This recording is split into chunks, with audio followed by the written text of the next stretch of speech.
All right, so we are starting our new benchmark. We are using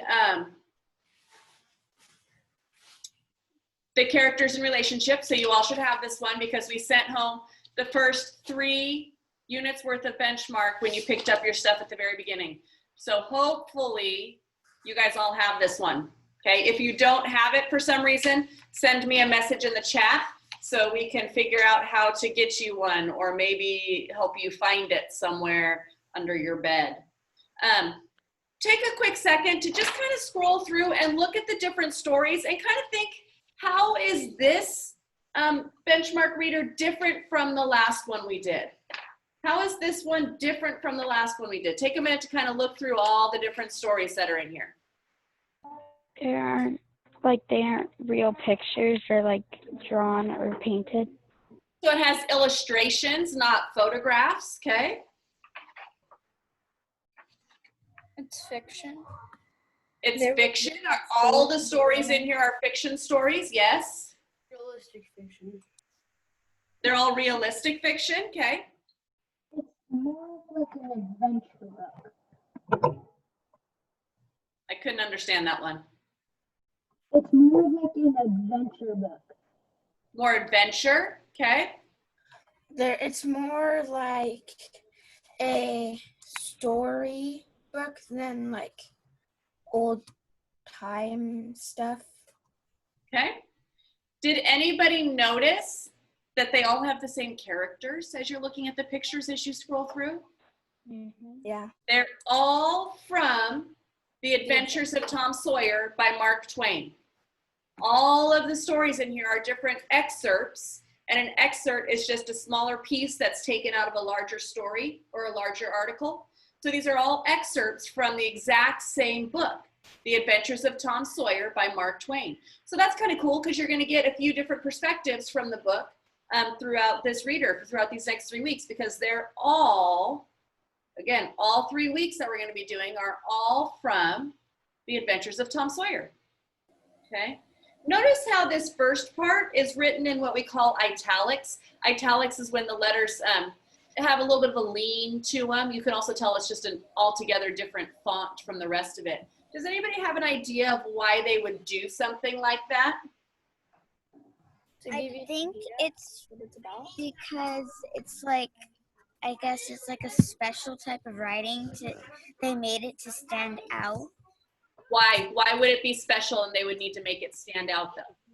Do you know what the story's about? So then they can tell you about the book. Yeah, it's kind of an introduction, because if we're reading a piece from this larger book, we've probably missed a whole lot of other stuff that's happened. Have you guys ever tried opening up a book and just starting to read it from the middle? Sometimes you can be kind of lost because you don't know what's already happened.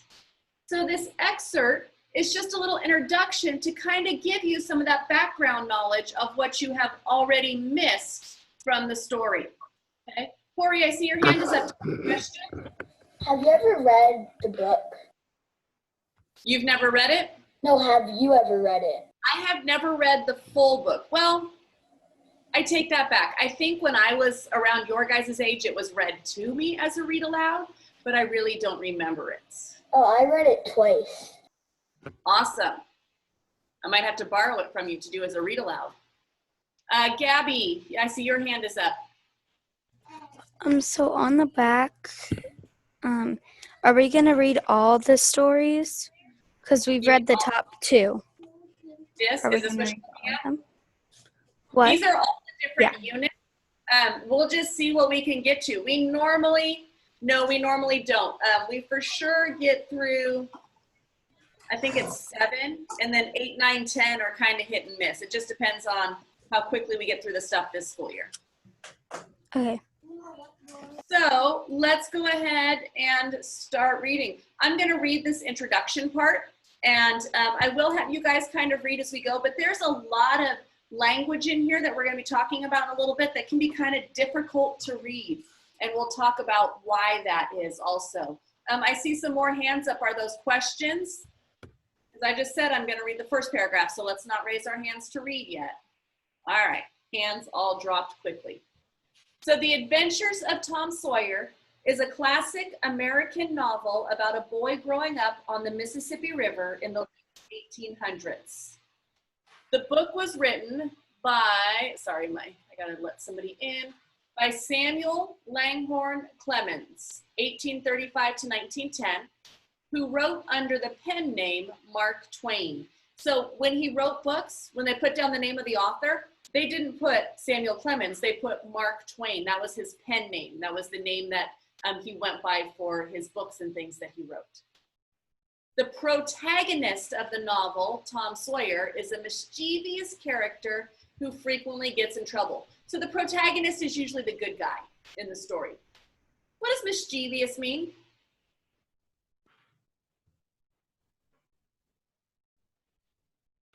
He gets into trouble a lot. Yeah, he's mischievous kind of means you get into trouble, like you're sneaky, like you like to play tricks on people and play games on people, okay? So he's a mischievous character who frequently gets into trouble. His companions in these escapades, so in these outings where they're getting in trouble, include Joe Harper, his best friend, and Huckleberry Finn. Tom also has a love interest, Becky Thatcher, who is the daughter of the local judge. In the following excerpt from chapter 29, Becky has returned to town after vacation, and Tom wants to persuade her to spend time alone with him after a picnic at the ferry landing. Will she agree to his plan?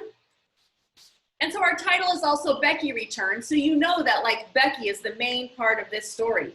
And it's gonna be key that Becky has returned to town after vacation, okay? Becky is home, she's just getting home after being away. Becky is home after being away. Question, Morgan? Okay. EJ, I saw you just hopped in. Are you there, EJ? Yeah. Okay. Tell me something, EJ. Are you able to log on to PE, or have you been having problems with that? I've had problems with it. Okay. When I took roll today, I was taking notes of who's having problems and who's not, because I know it's an issue for many. So I gotcha. Thank you.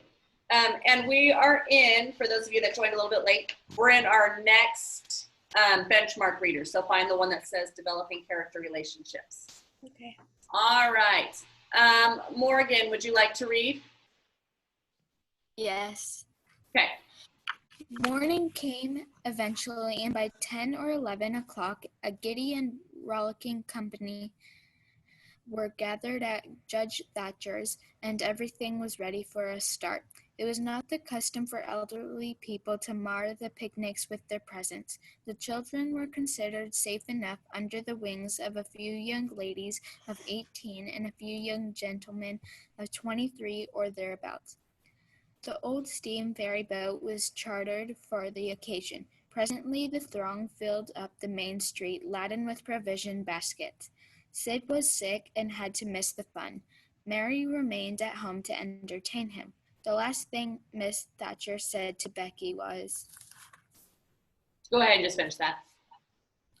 "You'll not to get back till late. Perhaps you'd better stay all night with some of the girls that live near the ferry landing, child."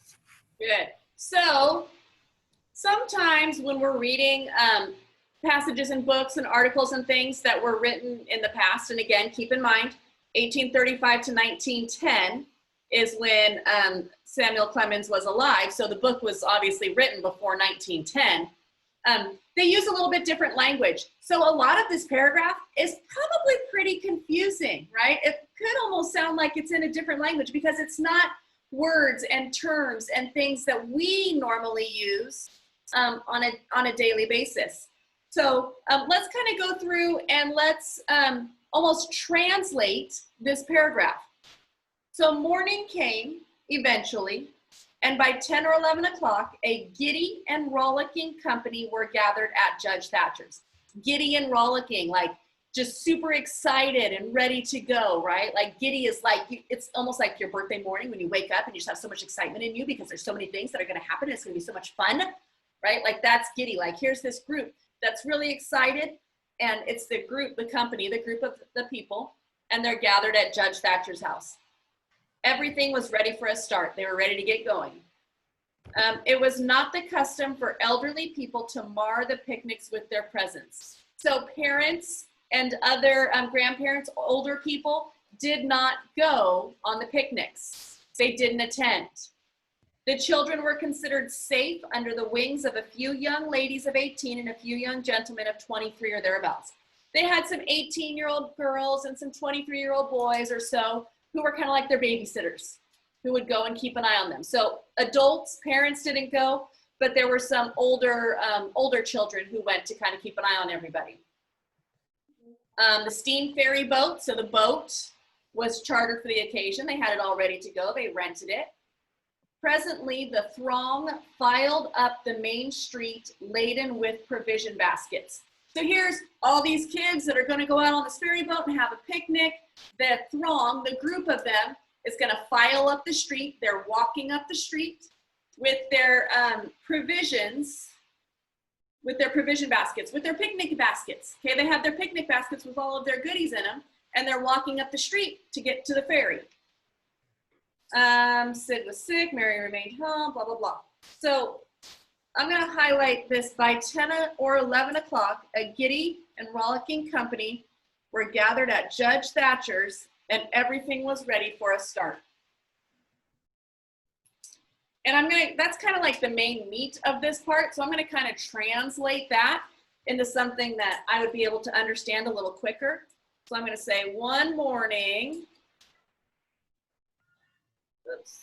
one morning, the townspeople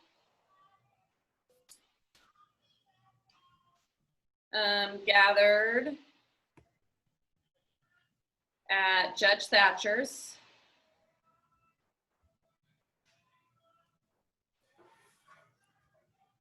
and get ready to head out for a picnic.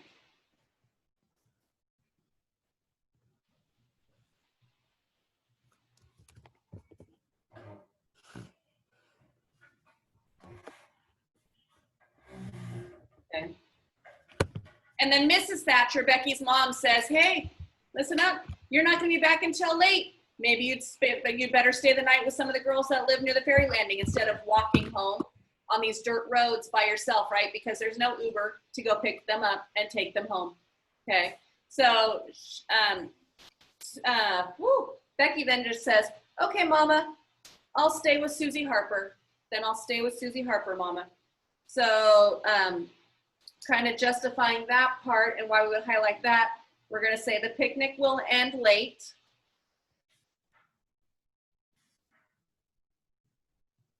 So Becky, oops, I should capitalize Becky. Becky agrees to stay overnight at the Harpers.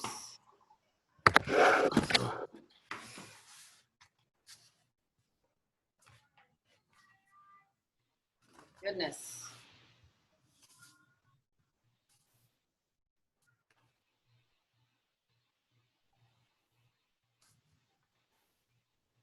Question, Landon?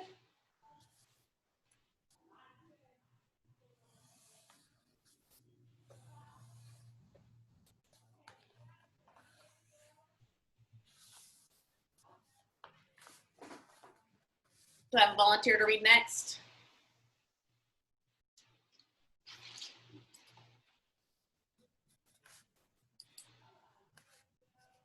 Oh, normally I have all kinds of volunteers to read. There we go. Landon, are you volunteering to read?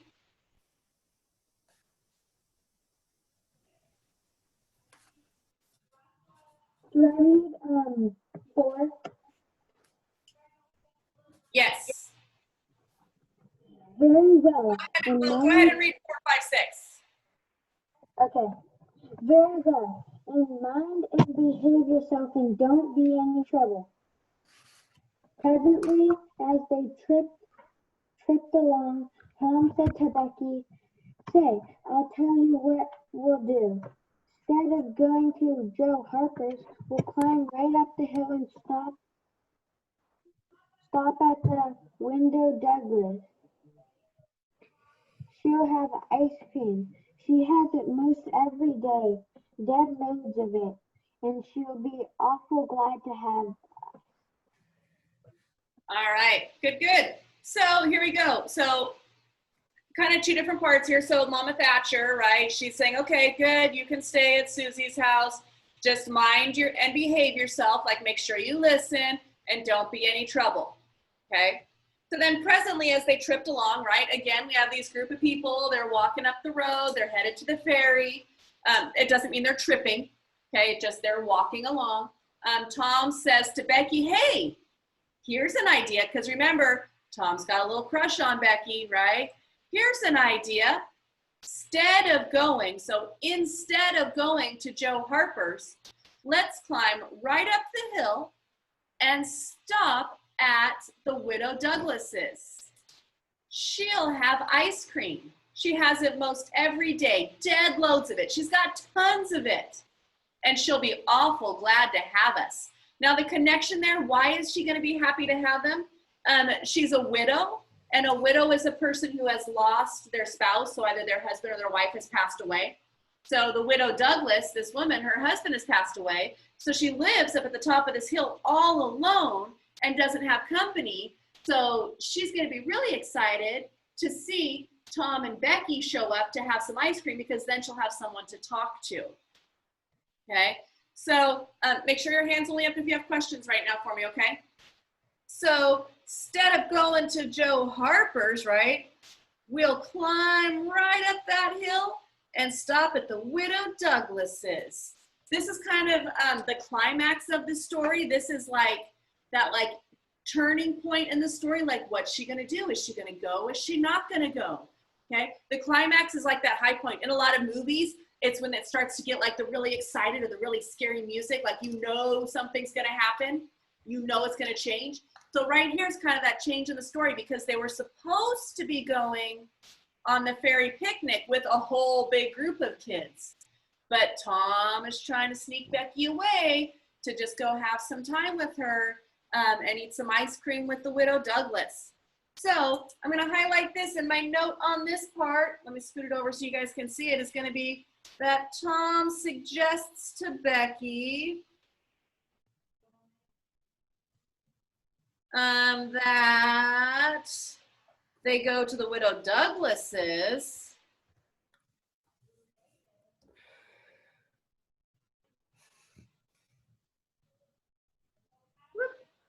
after the picnic.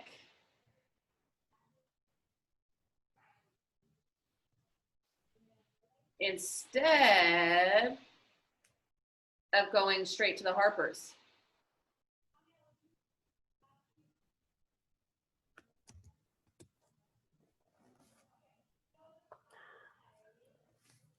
So they've already gone on the picnic here, and instead of her going home with her friend, he's trying to distract her to hang out with him a little bit longer.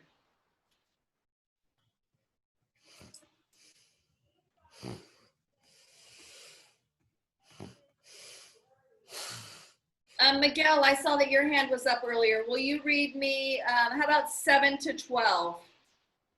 Okay. I'm not done writing yet. Okay, that's fine, whenever you finish writing. Camden, do you have a question?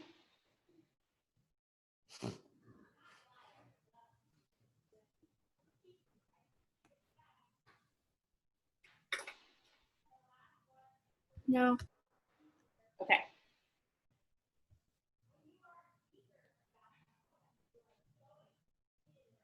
I'm done writing. Whenever you're ready, Miguel, you can go ahead and read 7 to 12.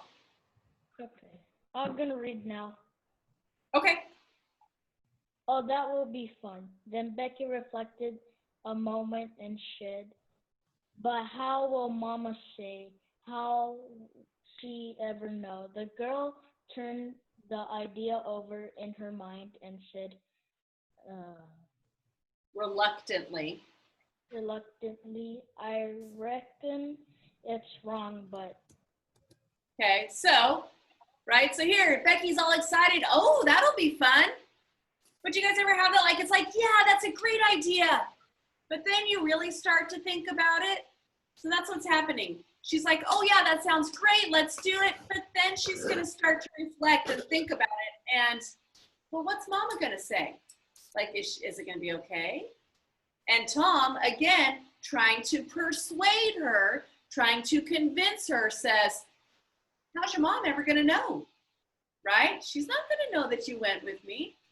So here with Becky, she's still thinking about it, turning it over in her mind, and she said reluctantly, like she wasn't like super excited, like, yeah, let's do it. But she's like, well, I kind of guess, yeah, I guess it's wrong, but what's Tom's response to that, Camden? Read me 13. But Actually, hang on. Sorry. I wanted to highlight something real quick. I forgot. This part right here. The girl turned it over in her mind. So Becky's thinking about it. Becky thought about it.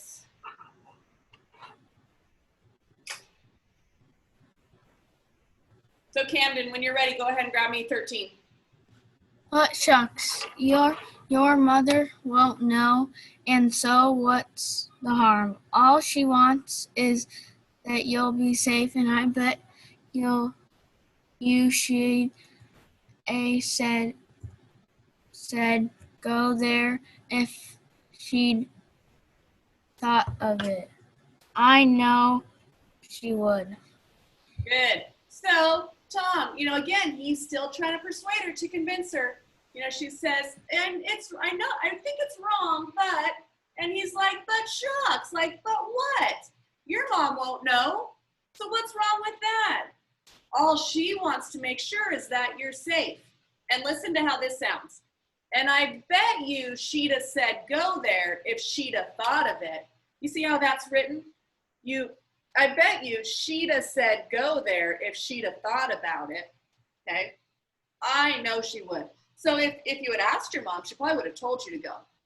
I want to point out this writing in here. Really, there's a lot of it, this but shucks, and I reckon it's wrong, and that instead of going. We call that informal language. Okay, there's formal language, which is, the proper writing that we see in most of what we read. And then there's informal, which almost looks like the way we talk and the way we actually say the things. And you guys are going to have some work with that formal and informal language. So just the formal language is the proper writing, and the informal is when your words on your paper look like you would say them if you were saying them out loud, okay? Because a lot of times when we speak to our friends and such, we use that informal language. Jordan, do you have a question? No? All right. I'm trying to think who else's hand I saw up earlier to read. Anna, 14 for me.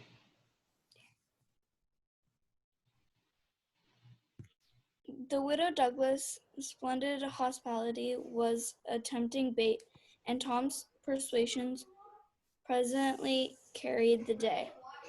Okay, so the widow Douglas's splendid hospitality was tempting bait. Going to her house and having some ice cream, that sounded really good. That was very tempting. And so the fact that she, go and spend time with the widow Douglas and have the ice cream, that and Tom's persuasions presently carried the day. So Tom is persuasive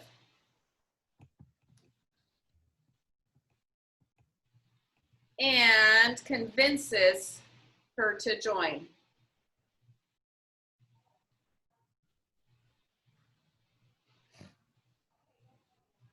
Okay. Well, you guys are writing that last one down. I'm going to just make a comment real quick. And I really hope that while I'm highlighting and making these notes, you're doing the same, whether you're doing the same ones that I'm doing or whether you're finding your own to do.